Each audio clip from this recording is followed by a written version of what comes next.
नमस्कार माझ्या शेतकरी मित्रांनो,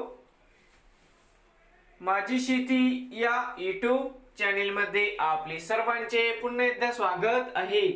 आज आपण बघणार आहे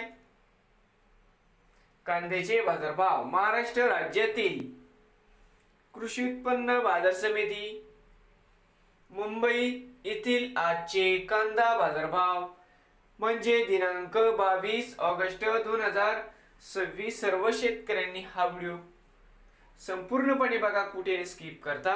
कांदा दरामध्ये होत आहे चांगली वाढ। तर मित्रांनो, बाजार समिती मुंबई या ठिकाणी आज आवक 11,392 क्विंटलची मित्रांनो। कमीत कमी दर 2700 रुपये क्विंटल सरसंद्र 3300 रुपये क्विंटल, जास्तीत जास्त 3,900 रुपये क्विंटल। नवीन आले असाल तर माझी शेती युट्यूब चॅनेलला सबस्क्राईब करा रोज कांद्याचे व्हिडिओ बघण्यासाठी।